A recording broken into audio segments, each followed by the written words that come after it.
Welcome to Veera's classroom. Today we are going to see signal flow graph. In previous classes we have seen block diagram reduction.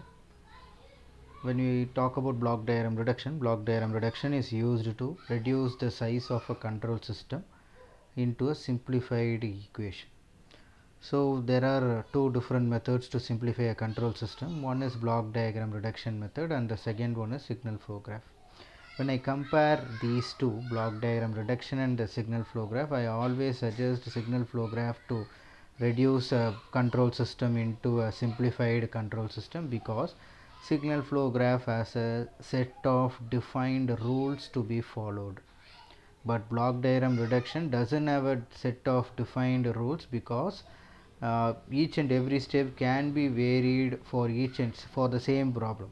The same problem can be solved in 2 to 3 different methods, but the answer will be same, but the method with which the problem is solved will vary, can be modified. But signal flow graph, it cannot be modified. There are certain steps, those steps has to be followed, and those steps to be followed in sequence to get the final answer. The answer of signal flow graph and the answer of block diagram reduction will be similar. As we discussed already in block diagram reduction, why we go for these type of signal flow graph or a block diagram reduction method is, these control systems, when we try to write those control system in a equation, we will always write it in differential equations. Differential equations is difficult to solve, so we always go for simplified algebraic equations. So this differential equations can be converted into algebraic equations by using Laplace transform. So what is the first step we will be doing is, we will be applying Laplace transform on this differential equations and convert it into algebraic equations in S domain. This S domain algebraic equations will be represented either in block diagram reduction method or signal flow graph, and by using the set of rules which has been defined either for block diagram or signal flow graph, we will follow and we will solve this algebraic equation and we will find the final answer, which is the exact answer which can be obtained for the control systems even by using this differential equation. So this method is the second method in solving the control system. And what is the major thing between block diagram and signal flow graph is, the representation of data will vary. So in block diagram we add a certain elements called block, summing point and branch point. Here we do not have those branch point or summing point. Here we will have a thing called node and signal.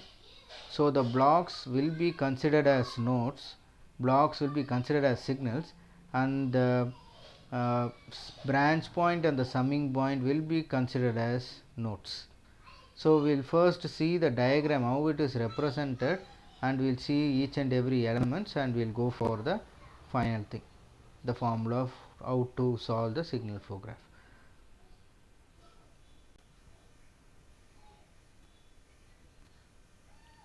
So here we are seeing how to convert a block diagram to a signal flow graph. This representation which is given here on the left side is a simple representation where R is the input and C is the output, and they have a block called G. So what they have converted into signal flow graph is, this R is considered as node number 1 and the C is considered as node number 2, and the G1 is considered as the signal that is flowing from R to C. This is basic representation. When we move on to the second diagram, here in the left side we have a block diagram in which the input R is being given to G1 and G2, and it has been separated by using a branch point, and it has been combined again by using a summing point. So what they do is, they will always convert the branch point and the summing point as nodes. So here we have a input node that is R and the output node that is C. Apart from these two nodes, we have two more nodes, one for the branch point that is between R and G1, and one for the summing point that is between G1 and C. So totally we have 4 nodes. One is for R, the second node is for the branch point, the third node is for the summing point, and the fourth node is for the output. So the diagrammatic representation is given here. So here we have 4 nodes and the arrow mark is represented according to the flow of the signal, and the signals are G1 and G2. And when we closely monitor, we have 4 nodes, and the data between node 2 and 3 is G1 and G2, but there is no data that is given, there is no signal that is been given between node 1 2 and node 3 to 4. So what we will do is we will represent the signal as 1. This is what we will do always. If there is no signal that is passing between the node, we will simply consider it as 1.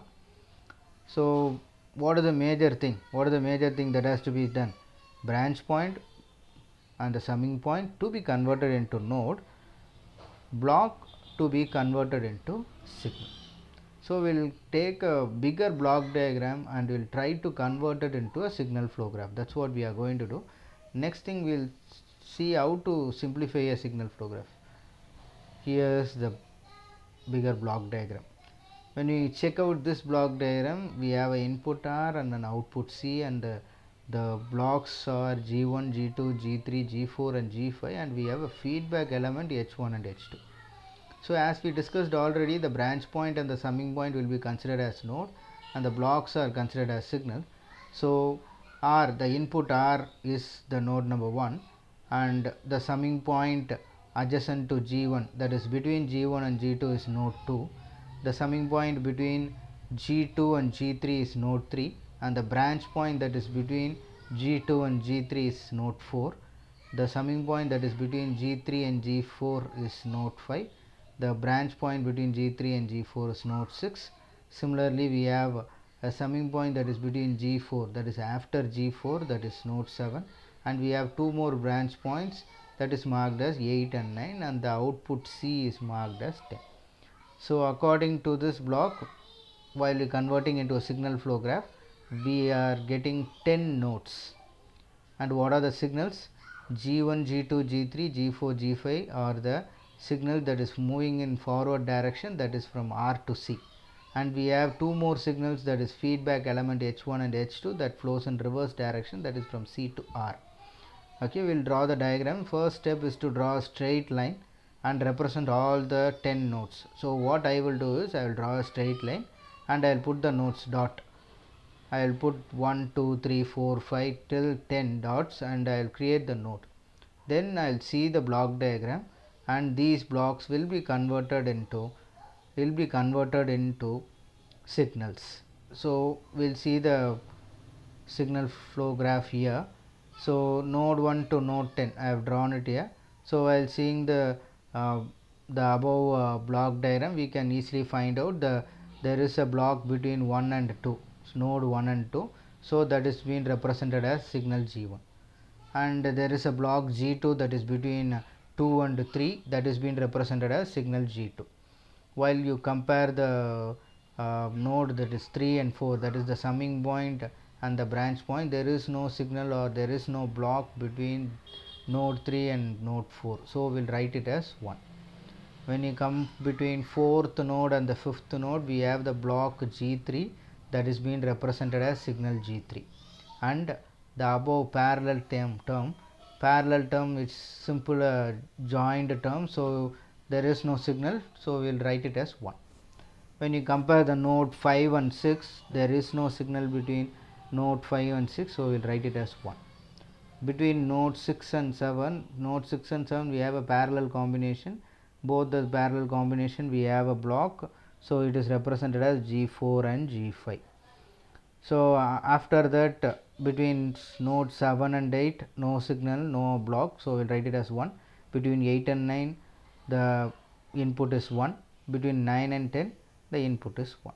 So those things has been represented, and the feedback element, while checking the feedback element, you can note down this. It starts from node 8 and it ends in node 3. So we will draw a curved line that starts from node 8 and it ends at node 3, and the element is H2. So the major thing here is the feedback element is negative, so this term should be minus H2. I didn't represent that negative term, but it has to be represented. It is minus H2. Similarly, we have a h1 here, that is being represented here, that too it should not be positive, it should be negative, minus h2, because the summing point term which is being given to the second node is negative. So it should be minus h1 and minus h2. I have missed those terms here.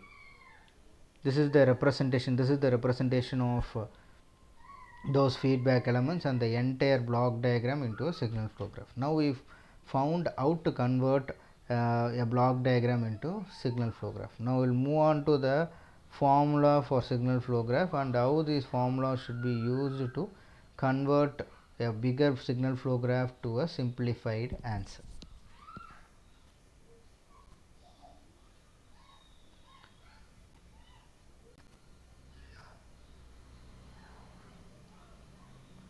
So as we see here, there are certain terms in signal flow graph that we have to remember. So the first one is node. Node represents that summing point or the branch point. The branch is the line that drawn between two nodes. The transmittance is the gain, that what we'll say it as a signal that flows between two nodes. Source node. What is meant by a source node? A node from which the signals are starting, that is, it doesn't have an incoming branches, it will have only outgoing branches. Output node is the last node, that is C, which has only the incoming branches, it doesn't have any outgoing branches. Mixed nodes are the nodes that is present in between R and C. It will have incoming and it will have outgoing, both the branches will be present. The path is the flow with which the signals are being used. Open path and closed path. What is meant by open path is the open path starts from one node and it ends at other node. So there will not be any repetition of nodes. When it is going to be a closed path, it starts from one node and ends at the same node. So if it is going to start from node number 1, it may be flowing from node number 1 to 2, 3, 4. After that it will return to 1. This is closed path. If it is in the open path, it ends at different node or another node, and it will not be same. So what is meant by a forward path? That flow of signal that is from R to C is called forward path. If it is going to be from C to R, it's called reverse. So here we are supposed to find the forward path gain. What is meant by a forward path gain is, so if you are going to consider the set of nodes, the signals that is present in the nodes, consider the G1, G2, G3 are the signals present between the nodes. Multiplying or product of those nodes will give you the forward path gain. What is meant by an individual loop? What is meant by a loop here is the closed path is called as a loop. It starts from one node and it travels to the forward direction and ends in the same node. That's called a closed path. The same thing is here, individual loop. So it starts from one node and it ends at the same node, provided that it doesn't repeated in the same node. The only thing is the starting node should be the ending node. Starting node and the ending node should be same. Other than that, the middle nodes should not be repeated. So the loop gain is the product of all those gain. The non-touching loops. What is meant by non-touching loops? They are mentioned here is, consider your signal flow graph as 2 to 3 loops, that is 2 to 3 feedback loops. And what is meant by non-touching loop is, consider we have 2 to 3 feedback loops and we'll check whether 2 to 3 feedback loops are touching or have any common node in between. If they do not have any common node in between, those two feedback loops will be considered as non-touching loops. We will see the problem and we will find it out, what is non-touching loops or touching loops, all those things. These rules are very similar to what we have seen in block diagram. So here we have two nodes, x1 and x2, and the signals are a1 and a2, that's been given to x3. So the x3 can be multiplication of these terms and it will be added. That's similar to what we seen in summing point. And the rule number 2 is product of two signals. Rule 3 is the parallel term. Parallel, when the terms are in parallel, it just get added.